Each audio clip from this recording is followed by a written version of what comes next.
Something we might be able to do today, actually, now that I think about it, is mount the GSU 25 and the GEA 24. I've been putting it off for a little while, so that might be a good task to actually accomplish today. We're going to mount the GEA 24 first. Here it is.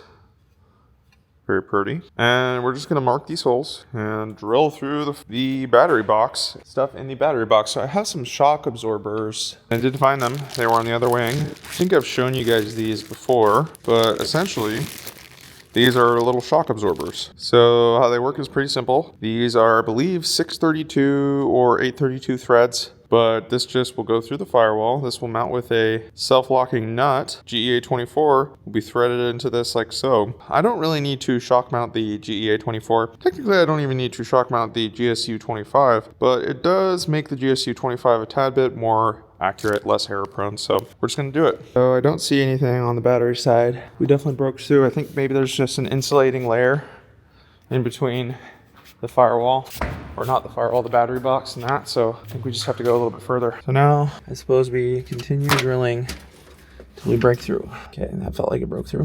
Hopefully we have enough length on our vibration things, otherwise I'm going to have to buy new ones, which would suck, but at least we drilled the holes. Okay, yeah, I'm looking here. These definitely do not fit through, so we're gonna need something to make this longer somehow. I think we have a couple options. Let me think for a second. There has to be something we can do, I think, to get this to fit. So we're back. It's another day. Picked up these. These are Rivet nuts, and essentially what I'm going to give a go is I'm going to see if we can take these vibration mounts and just put them directly into our rivet nuts. Should be able to secure us to the first layer. I'm going to measure out what size we need to do a clearance hole for this riv nut, and then we'll go in, we'll drill it out just ever so slightly. And the tool I'm going to use is this. This essentially just attaches to a drill. This is an opposite hand thread, which is always confusing. Now this will go directly into this rivet nut. I'm pretty sure we can even just test it right now. Pretty simple. You just hold it here, it goes in the material, and then this would get held in place and tightened. The most important part of this is the thing that keeps it locked into place. We absolutely need to have that, otherwise, as you see, it does not go. We might need to be a little bit careful because we are working with fiberglass. Something we can do as well if we really want is add some washers to the rear to reinforce it, but that would require drilling one of these holes a little bit bigger. Let me just see if we have any washers, because that'll definitely make it stronger. Being in these 5/16 washers are just a tad bit too big. Might be able to use our 4/16 washers. They're pretty close in size, they just barely don't fit. We might be able to use them. We might just need to open them up a little bit. See, it fits almost perfectly, but not quite. Open it up just a tad. We can have those fit really well. Have some reinforcement on the back so it doesn't punch through the fiberglass. Okay, I drilled out one of these wider as a test, and it fits much better now. We're going to probably just do one of these as the test first, just to make sure that we're all good, and then we'll do the rest. I spent a little bit of time. You see this hole? Well, I put a washer in there right behind the rib nut, and it took a while. Had to use some picks to get it. Now we're just going to tighten it and hope it doesn't fall. Okay, it took me about 3 tries in an hour, but I finally got this washer in here with some picks. I need to vacuum this up, and then I'm actually going to fill these holes with epoxy so they stay in place for sure, because this one accidentally got loose because I drilled the wrong one by accident. But it doesn't matter, we can just fill this in with epoxy and call it a day for that. And we can go on our other side and actually start screwing our things into place. But I think that might be a pretty good solution. We can get our mount going and just have it be vibration protected. That looks pretty good. We're gonna go in and do the other sides now. Just same exact procedure.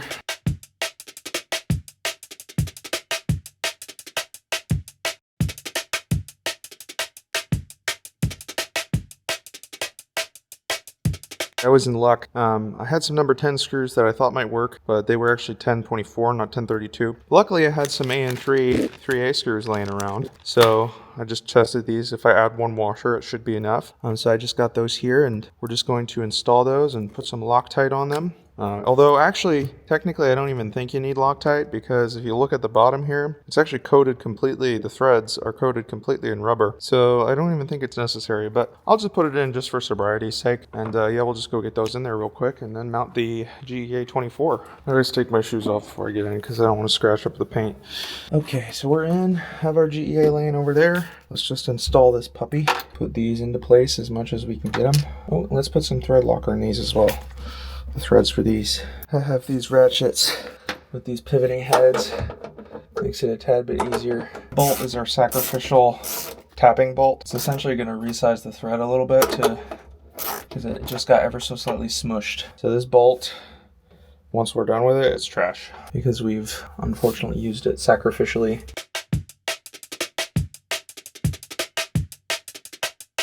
We're going to upgrade our setup to a drill. I'm tired of. Let's set the torque setting a little bit lower. That one's toast. I'm gonna put a little bit, again, a little bit of Loctite on these, even though really I don't think we need to. Okay, that's one. Just this bad boy in.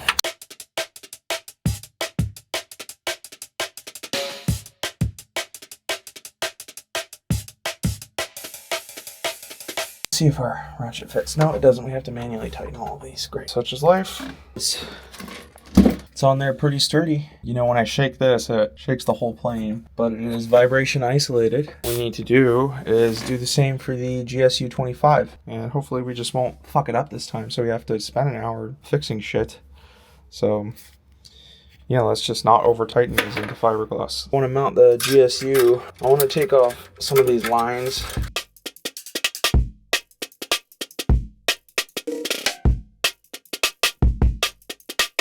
A trick you can do instead is put a little bit of paint on the end of the bolt, push it through, and get your positioning that way all lined up. I'm gonna get my little paint marker, push that on the end of the bolt, and we'll just use that to line everything up. Just push that against it, and it will release more paint once you have it nice painted up. Now I put this into position, just mark our hole. I'm gonna need a little bit more paint. I'm holding this in my mouth. Oh shit, I slipped. Okay. It's not half bad. Let's double check, make sure everything lines up. Looks pretty good to me, all things considered. Now we need to actually grab our mounts. And where's my big old drill bit? We need to use that one to drill out these holes.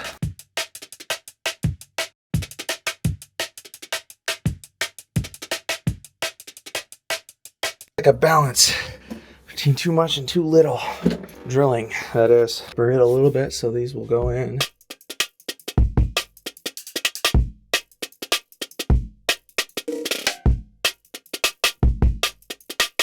Grabbed our vibration mounts, and we can start putting each of these in.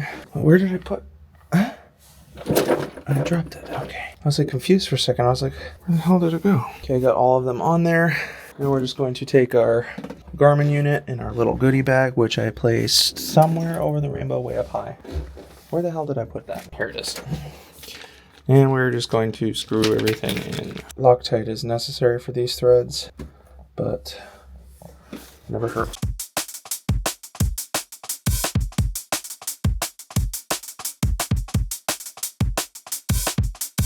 Lock washer.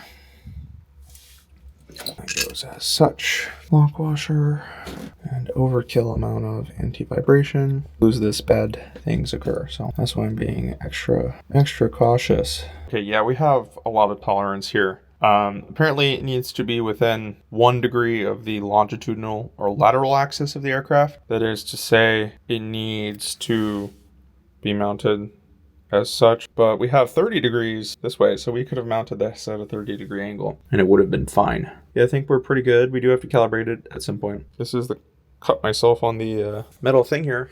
I could have sworn I filleted those down just for that exact purpose so I wouldn't cut myself, but I guess not. I guess I forgot to do this corner, huh? Or I left it flat on purpose, but that's what cut me. The one corner that I didn't fillet, I filleted every other corner so nobody would cut themselves, but of course I cut myself on the one that I didn't do. Great. Okay, so let's go fill those holes, and maybe we're gonna clean this up a little bit. So thought I'd show you guys. This is the repair that I did into these holes. I just took my epoxy mixture, which is specifically for structural fiberglass, And I filled these holes with epoxy and then fiberglass and more epoxy and fiberglass. So I'm gonna let this cure. We're gonna put one more layer of epoxy over it, and we'll be done other than needing to clean all this crap up. I'm also thinking about doing, just because I'm bored or not really any other particular reason, is take some of these sensors and route them through, because pretty soon we're going to have the rest of our hydraulic stuff